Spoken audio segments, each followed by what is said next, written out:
Assalamualaikum warahmatullahi wabarakatuh. Di sini saya akan melanjutkan materi 2 tentang pengantar coding, yaitu pengantar program komputer. Yang pertama ada konsep dasar program komputer. Bahasa pemrograman komputer adalah instruksi standar untuk memerintah komputer. Bahasa programan ini merupakan suatu himpunan dari aturan sintek dan simatik yang dipakai untuk mendefinisikan program komputer. Fungsi bahasa pemrograman yaitu memerintah komputer untuk mengolah data sesuai dengan alur berpikir yang kita inginkan. Keluaran dari bahasa pemrograman tersebut berupa program atau aplikasi. Contohnya adalah program yang digunakan oleh kasir di mal-mal atau swalayan, penggunaan lampu lalu lintas di jalan raya, dan lain-lain. Bahasa pemrograman komputer yang kita kenal antara lain adalah Java, Visual Basic, C++, C, COBOL, PHP, .NET, dan ratusan bahasa lainnya. Secara umum, bahasa pemrograman terbagi menjadi 4 kelompok, yaitu pertama, Object Oriented Language, yang kedua, High Level Language, yang ketiga, Middle Level Language, yang keempat, Low Level Language. Sedangkan menurut generasinya, bahasa pemrograman digolongkan menjadi 5 generasi, yaitu generasi pertama, Machine Language, generasi kedua, Assembly Language, generasi 3, High Level Programming Language, contohnya C dan Pascal.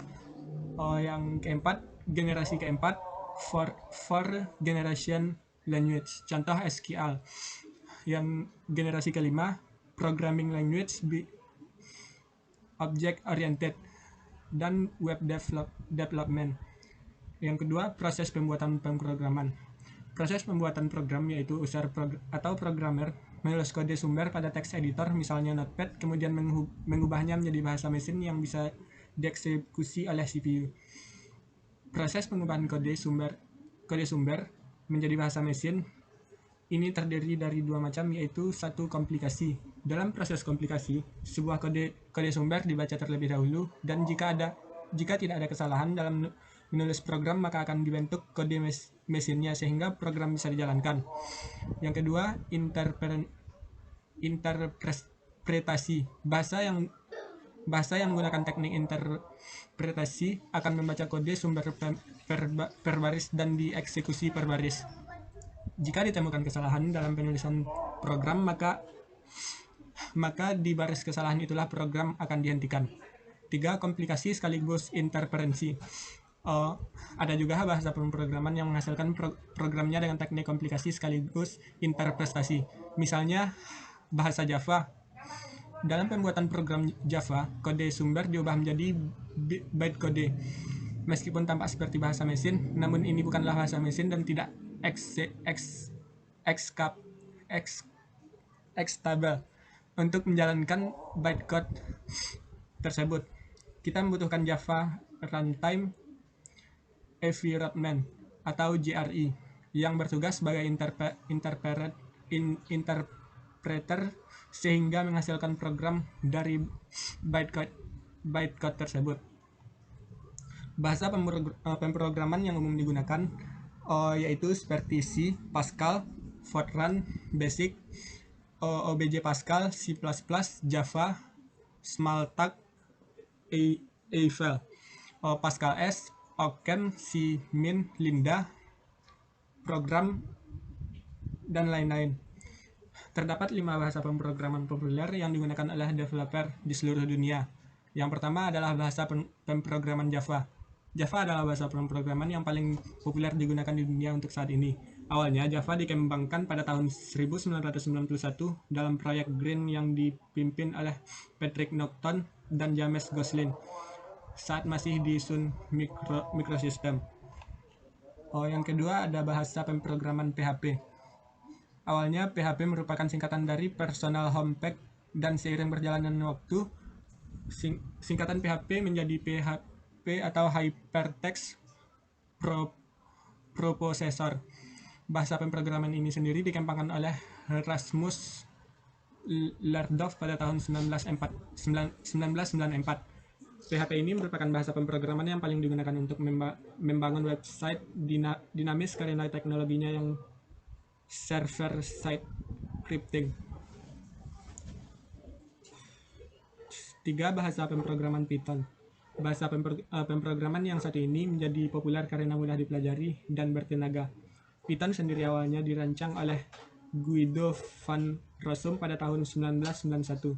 Nama Python sendiri berawal dari acara komedi Monty Python yang hits di tahun 70-an. Yang ketiga, bahasa pemrograman C++. C++ merupakan bahasa pemrograman yang dikembangkan oleh James Strauss pada tahun 1980-an, yang merupakan pengembang dari bahasa C. Salah satu hasil paling mendasar yang membedakan C++ dengan bahasa C adalah dukungan terhadap konsep pemrograman berorientasi objek atau Object Oriented Programming. Dengan menggunakan C++ ini, development dapat mengembangkan perangkat lunak yang bertenaga seperti game dan aplikasi desktop pada komputer. Selain itu, C++ ini banyak digunakan sebagai dasar dari algoritma dan programan pada beberapa universitas di Indonesia.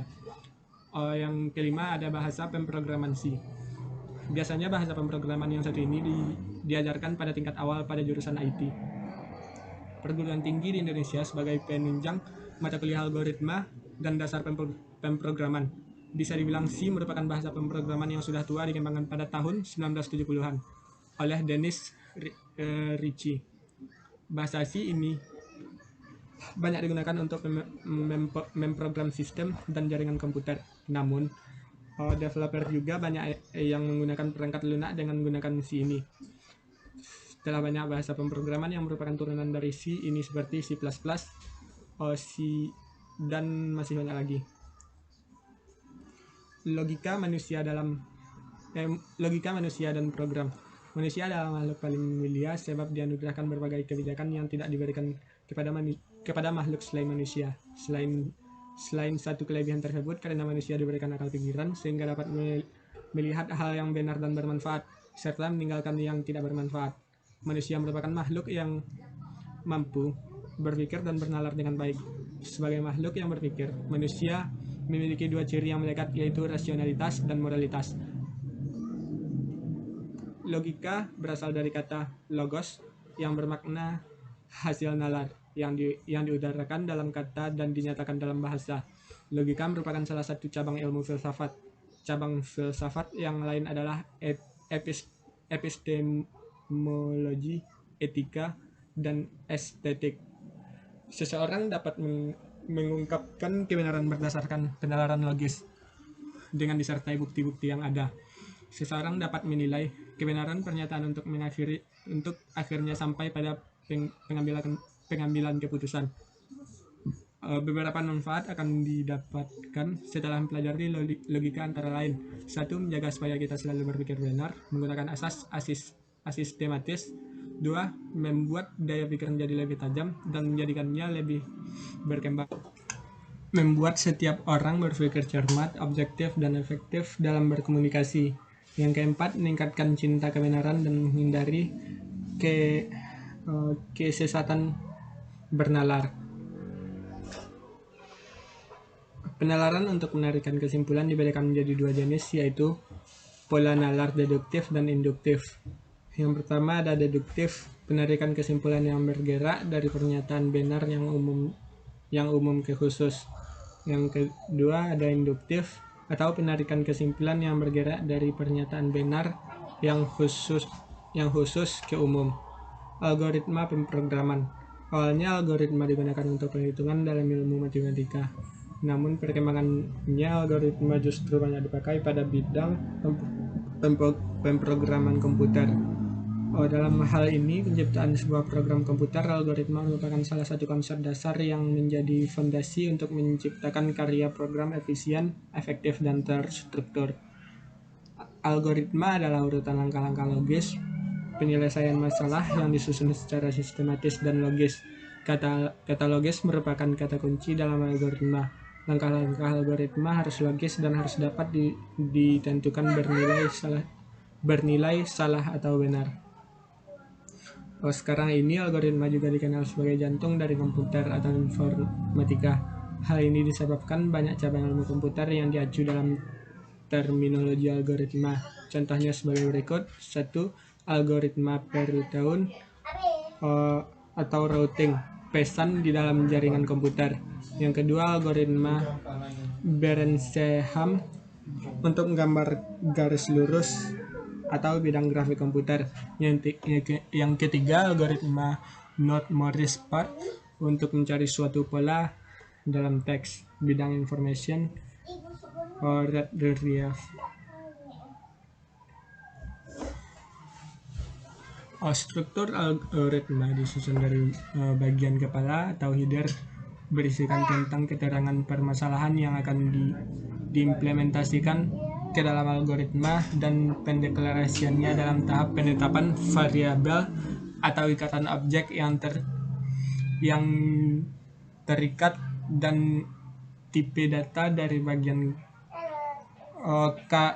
kerangka kepala header dan tahap akhir deskripsi tahap rincian penyelesaian masalah, yaitu berisikan tentang langkah-langkah sistematis logis menyelesaikan masalah hingga menghasilkan solusi atau output. Tahap analisis algoritma. Yang pertama, bagaimana merancang suatu algoritma, menentukan beberapa model atau desain sebagai penyelesaian dari suatu masalah untuk mendapat sebuah solusi yang mungkin. Yang kedua, bagaimana menyatakan suatu algoritma, menentukan model suatu algoritma yang digunakan sehingga dapat membuat barisan langkah secara berurutan guna mendapatkan solusi penyelesaian masalah, menentukan model tersebut agar dapat digunakan dengan bahasa semu, yaitu dengan menggunakan bahasa sehari-hari tapi harus jelas dan terstruktur. Yang kedua, misalnya untuk menghitung luas segitiga, pertama harus masukkan nilai alas, nilai tinggi, mau menghitung luas dengan alas kali tinggi per 2. Yang keempat, cetak luas. Selanjutnya dengan diagram alur atau flowcharts, yaitu dengan membuat suatu penulisan atau penyajian algoritma berupa diagram yang menggambarkan susunan alur logika dari suatu permasalahan dengan statement program atau penggalan program. Contoh, read alas, read tinggi, luas alas kali tinggi per 2. 4, write luas. Bagaimana validasi suatu algoritma? Yakni jika penyelesaian memenuhi suatu solusi yang sebenarnya, artinya solusi yang didapat merupakan penyelesaian sesuatu masalah dan bukannya membuat masalah baru. Bagaimana mengenal suatu algoritma? Caranya melihat running time atau waktu tempuh. Yang kelima, bagaimana menguji program dari suatu algoritma, yaitu dengan menyajikannya dalam salah satu bahasa pemrograman, misalnya Basic, Pascal, Fortran, Java, C++, atau lain-lainnya. Analisis suatu algoritma. Untuk melihat faktor efisiensi atau efektivitas dari algoritma tersebut dapat dilakukan terhadap suatu algoritma dengan melihat yang pertama, ada running time dari suatu algoritma, yaitu suatu waktu yang ditempuh atau diperlukan oleh suatu algoritma dalam menyelesaikan suatu masalahnya. Hal-hal yang dapat mempengaruhi waktu adalah yang pertama, banyaknya langkah, yang kedua, besar dan jenis input datanya, yang ketiga, jenis operasi, yang keempat, komputer dan kompilator. Selanjutnya, jumlah memori yang digunakan. Banyaknya langkah yang digunakan untuk jenis variabel data yang dipakai dalam suatu algoritma akan sangat mempengaruhi penggunaan memori. Dalam hal ini diharapkan dapat memperkirakan seberapa banyak kebutuhan memori yang digunakan selama proses berlangsung hingga proses selesai dikerjakan. Dengan demikian dapat disiapkan storage yang memadai agar proses suatu algoritma berjalan tanpa ada hambatan atau kekurangan memori. Selanjutnya ada sifat-sifat algoritma. Yang pertama, banyaknya langkah instruksi harus berhingga. Selanjutnya, langkah atau instruksi harus jelas. Proses harus jelas dan mempunyai batas. Input dan output harus mempunyai batas. Efektivitas, instruksi yang diberikan pada komputer agar hanya menjalankan atau melaksanakan proses yang mampu dilaksanakan yang dilaksanakan. Yang dimaksud mampu adalah bahwa suatu algoritma atau instruksi-instruksi dalam sebuah program hanya akan dapat dilaksanakan jika informasi yang diberikan oleh instruksi tersebut lengkap, benar, dan jelas. Yang terakhir, adanya batas ruang lingkup. Sebuah algoritma yang baik adalah hanya ditujukan bagi suatu masalah tertentu saja. Susunan input harus ditentukan lebih dahulu sebab susunan tersebut menentukan sifat umum dari algoritma yang bersangkutan. Sekian dari saya.